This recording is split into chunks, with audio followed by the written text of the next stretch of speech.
शेतकरी मित्रांनो, आपण आलो आहोत तुरीच्या प्लॉटमध्ये आणि ही तूर आहे ग्रीन गोल्ड 100. लवकर येणारी तूर असून आता ही तूर कापणीसाठी आलेली आहे.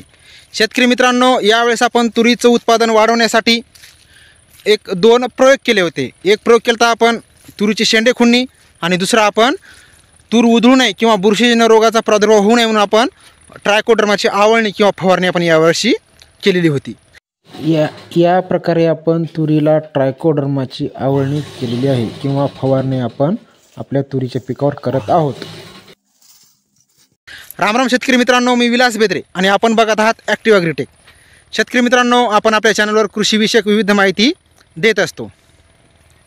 त्यासाठी आपण जर चॅनलला सबस्क्राईब केलं नसेल तर नक्की चॅनलला सबस्क्राईब करा. आज आपण बघणार आहोत शेंडा तूर खुडणी करण्याचे फायदे किंवा नुकसान. आता फायदा जर बघायचा असेल तर मोठ्या प्रमाणात ब्रँचेसचं प्रमाण वाढतं. हा एकमेव फायदा आपल्याला शेंडा खुडणीचा आहे. आता नुकसान जर बघायचं असेल तर नुकसानमध्ये आपण बघू शकता की या तुरीची उंची अजिबात वाढलेली नाही. आता आपण या तुरीची 2 वेळेस शेंडा खुडणी केलेली होती. आता 2 वेळेस शेंडा खुडणी केली असल्याकारणाने आणि आपलं पहिलेच वर्ष असल्याकारणाने नेमका शेंडा खोडायचा किती हे आपल्याला कळालेलं नाही. शेंडा खुडणीसाठी आपल्याला वरचा फक्त अर्धा इंचाच्या कमी आपल्याला शेंडा खोडायचा असतो. पण आपण ही शेंडा खुडणी यंत्राच्या सहाय्याने शेंडा खुडलेली आहे आणि त्यामध्ये आपलं कुठं 2 इंच, कुठं 3 इंच, कुठं 2.5 इंच अशा प्रमाणात शेंडे खुडणी झालेली आहे. म्हणजे त्यामुळे जी खुडीची नैसर्गिक वाढ आहे ती रोखल्या गेलेली आहे. आणि आपण जर जमीन बघितली तर जमीन आपली कोरडवाहू आहे. तरी आपण या तुरीला 2 पाणी दिलेले आहेत. म्हणजे जर आपली जमीन ही बागायती असेल, आपल्याकडे पाण्याची सोय असेल आणि जमीन ही भारीची असेल तर नक्कीच आपण शेंडी खुडणी करून जास्त उत्पादन घेऊ शकता. पण जमीन जर आपली कोरडवाहू असेल आणि आपण जर वरून जर पाणी देत असाल 1 किंवा 2 तर नक्कीच आपली तुरी ही वाढणार नाही. आणि तेच नुकसान आपल्याला यावेळेस आपल्या या तुरीवर दिसत आहेत.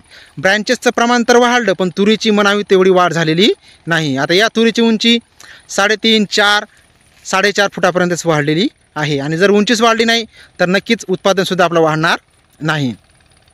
आणि आपण दुसरा एक प्रयोग केला होता की आपण यावेळेस ट्रायकोडर्माची आवळणी किंवा फवारणी आपण आपल्या या तुरीच्या प्लॉटवर केलेली होती. त्याचा मोठ्या प्रमाणात चांगला परिणाम आपल्याला यावर्षी दिसून येत आहे.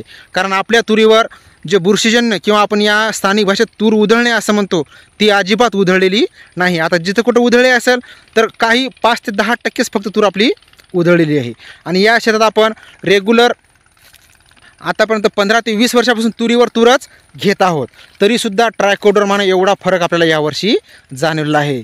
नक्कीच जर आपली जमीन बागायती असेल तर आपण तूर शेंडा खुडणी नक्कीच करावी. आणि आपली जमीन जर बागायती नसेल तर आपण तूर शेंडा खुडणी करणे टाळावे. आणि जर आपली तूर खूपच जर उधळत असेल तर नक्कीच आपण ट्रायकोडर्माची आवळणी करण्याचा प्रयोग यावर्षी नक्कीच करू शकता. मित्रांनो, आपल्या भागात पण अशीच परिस्थिती आहे का? नक्कीच कमेंटद्वारे आपल्या शेतकरी बांधवापर्यंत पोहोचवा.